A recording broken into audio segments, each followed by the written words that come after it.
Guys कल शाम को ही जैक दिल्ली का रिजल्ट आ गया था, लेकिन रिजल्ट आने के बाद से यहाँ पे काफ़ी सारी फॉर्मेलिटीज़ हैं जो आपको करना पड़ेगा। मैंने देखा अभी भी बहुत सारे बच्चे कंफ्यूज्ड हैं, तो मैंने सोचा पहले एक प्रॉपर वीडियो के वीडियो के माध्यम से आपको इन्फॉर्मेशन दी जाए, और उसके बाद जो पेड बच्चे हैं उनकी अभी लाइव मीटिंग भी है, तो आप लोग लाइव मीटिंग में भी आइएगा ताकि आपकी क्वेरीज को मैं रिजॉल्व कर सकूँ। अब देखिए सबसे इंपॉर्टेंट बात, आप सबसे पहले लॉगिन किए होंगे, लॉगिन करने के बाद आप अपना यहाँ से सीट अलॉटमेंट रिजल्ट देखे होंगे।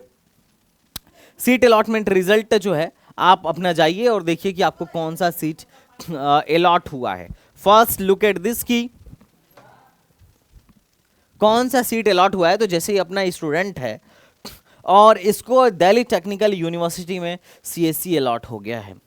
अब सीएससी अलॉट आपको आपके रैंक के हिसाब से जो भी अलॉट हुआ हो, ये अपने काउंसलिंग का बच्चा था, इसको अभी डीटीयू की सीएससी जो इसकी चॉइस नंबर 1 थी वही अलॉट हो गई है। अब क्या करना है, उसके बाद से सीट अलॉटमेंट लेटर यहाँ से प्रिंट कर लीजिए। सबसे पहला काम सीट अलॉटमेंट लेटर प्रिंट कर लीजिए। प्रिंट करने के बाद से आपको क्या करना है, अपना सीट एक्सेप्टेंस फीस जमा करना है 95,000। हर एक कैटेगरी के बच्चे को, चाहे आप जिस भी कैटेगरी से बिलोंग करते होगे, आपको 95,000 सीट एक्सेप्टेंस आपको जमा करना है। और ये जमा करने के बाद से आपको फिजिकल रिपोर्टिंग के लिए जाना होगा और उसके बाद से विलिंगनेस सबमिट करना होगा। तो रूल क्या है, सबसे पहले आप जाइए अपना रिजल्ट चेक करिए। अब जब आप जाएंगे अपना रिजल्ट चेक करेंगे तो दो ऑप्शन होगा, या तो सीट अलॉट हुआ होगा जैसा कि इस बच्चे को सीट अलॉट हुआ था, या फिर ऐसा हुआ होगा कि कोई भी सीट अलॉट ना हुआ हो। अब अगर कोई सीट अलॉट नहीं हुआ है तो आपको परेशान होने की जरूरत नहीं है, आप नेक्स्ट राउंड में ऑटोमेटिक चले जाएंगे। आपको कुछ नहीं करना है, just wait for second round. आप सेकेंड राउंड में चले जाएंगे, टोटल 5 राउंड होने वाला है, तो वेट करिए, लास्ट तक वेट करिए, चौथे पांचवें राउंड तक वेट करिए, चिंता मत करिए। तो आप पहले राउंड से नेक्स्ट राउंड में चले जाएंगे, आप कुछ मत करिए। जिनको सीट अलॉट हुआ है सबसे पहले क्या करना है, सीट अलॉटमेंट लेटर प्रिंट कर लेना है। प्रिंट करने के बाद से आपको सीट एक्सेप्टेंस फीस देना है। क्या करना है, सीट एक्सेप्टेंस फीस देना है। कितना, 95,000 आपको ऑनलाइन यहीं से ट्रांजैक्शन करके कटवा देना है। और सीट एक्सेप्टेंस फीस जमा करने के बाद से आपको फिजिकल रिपोर्टिंग के लिए जाना पड़ेगा, और मैं जो जो बता रहा हूं वो सब लेके जाना पड़ेगा। कहाँ जाना है, कैसे जाना है, ये अभी वीडियो के माध्यम से मैं आपको बता देता हूं। तो सबसे पहले सीट एक्सेप्टेंस फीस जमा किया, उसके बाद फिजिकल रिपोर्टिंग के लिए डॉक्यूमेंट तैयार किया, और जब फिजिकल रिपोर्टिंग कर लेंगे आपका डॉक्यूमेंट वेरीफाई हो जाएगा। उसके तब आप फ्रीज और फ्लोट करेंगे, सबमिट विलिंगनेस करेंगे। आपको विलिंगनेस सबमिट करना होगा कि आप फ्रीज करना चाहते हैं या फ्लोट करना चाहते हैं। फ्रीज का मतलब ही है कि हमको जो कॉलेज मिला है मैं उस कॉलेज से संतुष्ट हूं, मुझे यही कॉलेज चाहिए। और फ्लोट का मतलब ये है कि जो मुझे कॉलेज मिला है मैं इसके ऊपर वाले प्रेफरेंस में जाना चाहता हूं। जैसे मान लो किसी को चॉइस नंबर 10 मिला है, तो जब वो फ्लोट करेगा तो अब अगले राउंड में उसको 1 से लेकर 9 तक की चॉइसेस मिलने की संभावना रहेगी। 10वां तो ऑलरेडी उसको मिला है, 10 से नीचे नहीं मिलेगा, चिंता मत करो। मान लो अगले राउंड में, पहले राउंड में किसी को मान लो चॉइस नंबर 10 मिल गया, डीटीयू की इलेक्ट्रिकल मिल गई। अब मान लो अगले राउंड में वो जाता है, तो अगले राउंड में अगर उसको राउंड 2 में डीटीयू की इलेक्ट्रिकल से बढ़िया कोई मिलता है, तब तो उसको उस सीट अलॉट किया जाएगा। और डीटीयू से अगर बढ़िया मिल रहा है, ऊपर की प्रेफरेंस अगर मिल रही है, तब तो उसे वो दे दिया जाएगा। और मान लो अगर कुछ नहीं मिल रहा है तो डीटीयू वाली सीट उसकी रिटेन रहेगी। मतलब अगर आपने सीट एक्सेप्टेंस फीस दिया है तो आपकी एक सीट हमेशा रिटेन रहने वाली है, आप परेशान मत होइए। ऐसा नहीं है कि अगले राउंड में आप जाएंगे तो अगर अगले राउंड में कुछ नहीं मिला तो ऐसा नहीं होगा कि इस राउंड में जो सीट मिला है वो भी निकल जाएगी हाथ से। ऐसा नहीं होता है, एक सीट आपकी रिटेन रहेगी। कुछ लोग ऐसे होंगे जो अभी फिजिकल रिपोर्टिंग के लिए जाएंगे, लेकिन फिजिकल रिपोर्टिंग के लिए जाने के बाद लेकिन ऐसा होगा कि उनका डॉक्यूमेंट में गड़बड़ी हो जाएगा। हर साल होता है। तो अगर किसी बच्चे के डॉक्यूमेंट में गड़बड़ी है तो लास्ट डेट, जो भी लास्ट डेट है, लास्ट डेट क्या है, देखो आज ओबीसी वालों को जाना था और लास्ट डेट है जनरल कैटेगरी दिल्ली रीजन 4 से पहले आप जाके क्या करवा दीजिएगा, अपनी प्रॉब्लम को सॉर्ट आउट करवा दीजिएगा। अपने प्रॉब्लम को सॉर्ट आउट करवा दीजिएगा। और जिस डेट पे जिसको बुलाया गया है स्ट्रिक्टली उस डेट पे उस कैटेगरी के बच्चे को जाना ही है, अदरवाइज सीट कैंसिल हो जाएगा। और अगर उसके बाद भी अगर आप डॉक्यूमेंट नहीं दे पाते हैं या पेमेंट तो आपने 95,000 कर दिया और फिजिकल रिपोर्टिंग के लिए नहीं जा पाते हैं, तो उस केस में सीट कैंसिल होगा। और हर साल कुछ मूर्खानंद लोगों का हो जाता है, उनको लगता है फिजिकल रिपोर्टिंग बाद में होगी, लास्ट में होगी, जैसा कि जो समय होता है, पर बेटा यहाँ ऐसा नहीं होता है। तो 95,000 देने के बाद से फिजिकल रिपोर्टिंग के लिए भी जाना मस्ट है। और अगर डॉक्यूमेंट आपका सक्सेसफुली वेरीफाई हो गया तब तो आप नेक्स्ट राउंड में चले जाएंगे, और अगर नहीं होता है तो आपकी सीट कैंसिल हो जाएगी। अब मान लो किसी का कैटेगरी कैंसिल हो गया, मान लो कोई ओबीसी कैटेगरी से था और गया, वहां पता चला ओबीसी कैटेगरी जो है वैलिड नहीं है इनका, या फॉर्मेट सही नहीं है या पुराना है, तो उस केस में उसका क्या होगा, अगले राउंड में उसको जाने तो दिया जाएगा लेकिन उसको जनरल में कन्वर्ट कर दिया जाएगा। और अगर 5वें राउंड तक उसको कोई सीट नहीं अलॉट होता है तो फिर उसका पैसा जो सीट एक्सेप्टेंस फीस था वापस कर दिया जाएगा। तो अगर आपने 95,000 दे दिया है और किसी कारणवश आपकी सीट अगर कैंसिल होती है तो परेशान मत होइए, और 95,000 आपको ऑटोमेटिक वापस आ जाएगा, आप इसके लिए परेशान मत होइएगा। ओके, तो कोशिश ये करिए कि डॉक्यूमेंट प्रॉपर हो, डॉक्यूमेंट सही हो, ताकि डॉक्यूमेंटेशन में गड़बड़ी नहीं हो, क्योंकि हर साल मैं देखता हूं जैक दिल्ली में बहुत सारे बच्चों की सीटें कैंसिल होती हैं because of lack of awareness. Document लेके जाते हैं तो कुछ ना कुछ छोड़ के जाते हैं जिसकी वजह से उनको परेशान होना पड़ता है, तो ऐसा मत करिएगा। और डॉक्यूमेंट वेरिफिकेशन के बाद आप फ्रीज एंड फ्लोट कर लीजिएगा। अब बात करते हैं किस डेट तक जाना है। तो देखो भाई,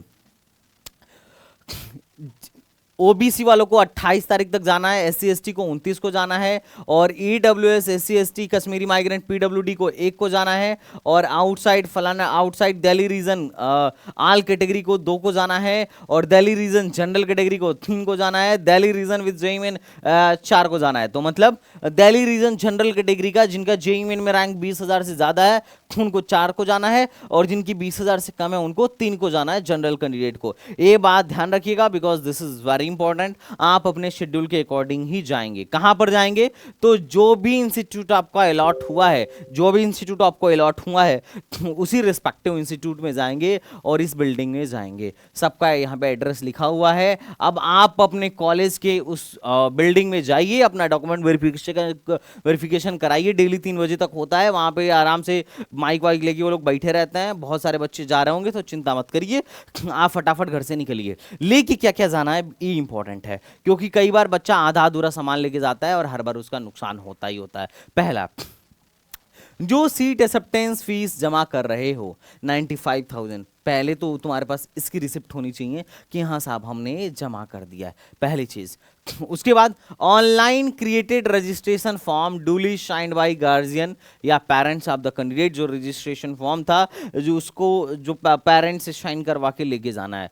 साथ ही साथ आपने जो चॉइसेस फिल कर रखी हैं उनकी प्रिंट आउट चाहिए रजिस्ट्रेशन क्लोज होने के बाद से, और 3 पासपोर्ट साइज फोटोग्राफ होना चाहिए। आपको admit card and score card का प्रिंट आउट चाहिए, ध्यान रखिएगा कोई सा भी प्रिंट आउट हो, एडमिट कार्ड और स्कोर कार्ड का। स्कोर कार्ड तो फाइनल वाला ही चलेगा, और एडमिट कार्ड उसको ले लीजिए जो बेस्ट वाला, जिसमें आपका बेस्ट स्कोर आया हो। ओके, उसके बाद से marksheet of qualifying examination 12th और इक्विवेलेंट। आपका जो 12th या उसके इक्विवेलेंट का, ऑब्वियसली बात है बच्चा 12th में ही होगा तो 12th का मार्कशीट आपको लेके जाना है। क्या लेके जाना है बेटा, 12th का मार्कशीट लेके जाना है, ओरिजिनल वाला विद 2-3 फोटोकॉपी। अगर ओरिजिनल वाला नहीं है तो डिजी लॉकर वाला निकलवाइए, अपने कॉलेज में जाइए, मुहर वगैरह लगवाइए और वहां से उसको लेके जाइए। बोल दीजिएगा भैया अभी हमारा रिजल्ट आया, अभी हमारा हार्ड कॉपी आया नहीं है। Print out of seat allotment letter की प्रिंट आउट चाहिए, जो कि मैं अभी प्रिंट कर रहा था आपके सामने। यहां पर जाके जो अभी मैंने प्रिंट किया ना सीट अलॉटमेंट लेटर, उसको आपको प्रिंट आउट उसका लेके जाना है। उसके बाद आपका डेट ऑफ बर्थ सर्टिफिकेट की जगह पे 10th का सर्टिफिकेट लगा दीजिए, और अगर कोई बोनस पॉइंट है आपके पास तो वो bonus point document IIIT Delhi वालों को लेके जाना पड़ेगा। वैसे भी बोनस पॉइंट के लिए आप लोग पहले वेरिफिकेशन के लिए जा ही चुके होंगे। और अगर कोई रिजर्व्ड कैटेगरी है या सब कैटेगरी है। रिजर्व कैटेगरी में हो सकता है आप ओबीसी हो, एससी हो, एसटी हो, अगर कोई भी कैटेगरी है आपकी तो आपको इसका सर्टिफिकेट लेके जाना पड़ेगा। और अगर कोई सब कैटेगरी है जैसे पीडब्ल्यूडी हो गया, आपका डिफेंस सब कैटेगरी हो गया, किसी भी टाइप की अगर सब कैटेगरी में आते हैं आप तो आपको सब कैटेगरी सर्टिफिकेट भी लेके जाना पड़ेगा। मेडिकल सर्टिफिकेट मस्ट है। मैं देखता हूं बहुत सारे बच्चे मेडिकल सर्टिफिकेट नहीं लेके जाते हैं, तो भैया ओरिजिनल वाला मेडिकल सर्टिफिकेट लेके जाइए। फॉर्मेट यहां पर दिया हुआ है चचा, फॉर्मेट इसी फॉर्मेट में लगवा दीजिएगा। सर्टिफिकेट फॉर्मेट में जाइए और सर्टिफिकेट फॉर्मेट में जाने के बाद यहां पर जाइए और दिस इज मेडिकल सर्टिफिकेट। ये है आपका मेडिकल सर्टिफिकेट। मेडिकल सर्टिफिकेट बनवा लीजिए और ये चीज इसमें ध्यान रखिए, name and signature of medical officer with seal and registration number, ये इंपॉर्टेंट है। कई बार ये लोग रजिस्ट्रेशन नंबर नेम नहीं डालते हैं, सिर्फ हॉस्पिटल का ही नेम डालते हैं, तो आप बोलिएगा नहीं भैया ये भी होना मस्ट है। ओके।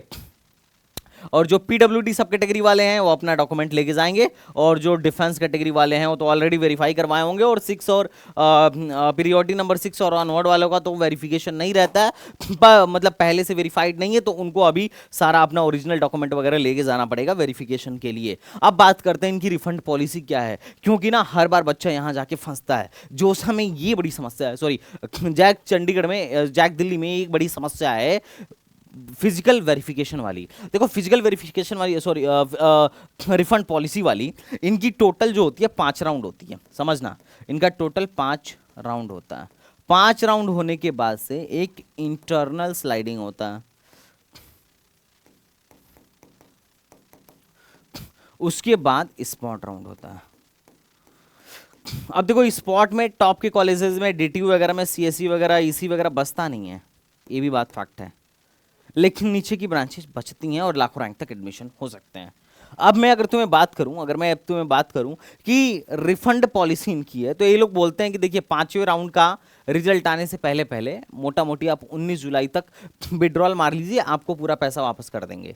लेकिन अगर आप उसके बाद करेंगे, candidate will give refund in case see withdrawal on the before इतना विड्रॉल रिक्वेस्ट थ्रू एप्लीकेशन, और विड्रॉल सिर्फ एप्लीकेशन से ही होगा। No refund will be provided. अगर आप 19 को 10:30 बजे के बाद से 19 तारीख को अगर 10:30 बजे के बाद से विड्रॉल मारते हैं तो आपको कुछ नहीं मिलेगा, आपको एक पैसा नहीं दिया जाएगा। अब यही स्मार्टली गेम खेलना होता है। कुछ मूर्खान लोग होते हैं जिनको मैं बोलता हूं बाद में कई बार कि डेसू मत डालो या डेसू के नीचे वाले ब्रांचेज मत डालो, पर वो लोग क्या करते हैं अपने मन से डेसू के ब्रांचेज भी भर देते हैं।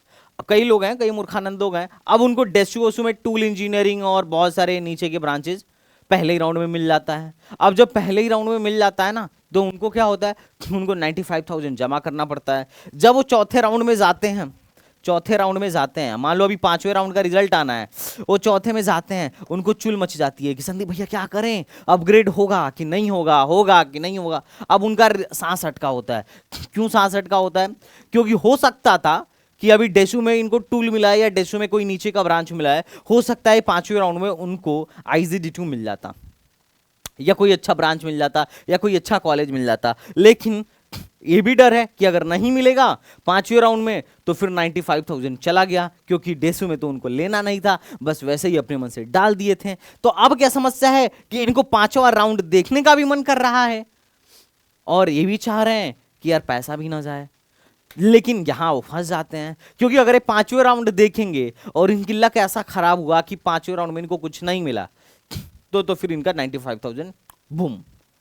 और अगर ये 5वां राउंड नहीं देखें, अपना रिफंड मार लिए, जैसे ही रिफंड मारोगे तो तुम्हें काउंसलिंग से बाहर भगा दिया जाएगा, तो 5वें राउंड में तो तुम बैठ नहीं पाओगे। अब जब 5वें राउंड में नहीं बैठ पाओगे, लेकिन अगर तुम्हें ये पता चला कि कट ऑफ 5वें राउंड में लो गई थी, तुम 5वें राउंड में बैठते तो मिल जाता, तो फिर इनके दिल पे, समझ रहे हो, ये यहां फंस जाते हैं। इसीलिए मैं बोलता हूं कि यार ऐसी कोई ब्रांच डालो ही मत जो तुम नहीं ले सकते, क्योंकि जब तुम उसे नहीं डालोगे तो चौथे राउंड तक नहीं मिलेगा, तो तुम 5वें राउंड में अपने आप बैठ जाओगे और हो सकता है 5वें राउंड में तुम्हें मिल जाए, लेकिन पैसा तुम्हारा एकदम पूरा सेफ है, फुल्ली सेफ है। बात समझ रहे हो कि नहीं समझ रहे हो? तो कई बार लोग ये समझ नहीं पाते हैं छोटी मोटी ट्रिक्स, बट उन्हें समझना चाहिए, दिमाग से सोचना चाहिए, दिल से कम सोचो वरना नुकसान हो जाएगा। I hope you are getting my point. तो ये रहा जैक दिल्ली की कहानी। रिफंड कब तक लिया जा सकता है और कैसे जाना है और कहाँ कहाँ जाना है, ये सारे डॉक्यूमेंट्स है और इनके फोटोकॉपीज के साथ आप जाइए। एंड बेस्ट ऑफ लक जिनको भी जो ब्रांच या जो कॉलेज मिला, स्पॉट राउंड पे मैं जल्दी एक वीडियो भी बना दूंगा। तो चलिए मिलते हैं नेक्स्ट वीडियो में, तब तक के लिए बाय बाय, टाटा एंड जय हिंद।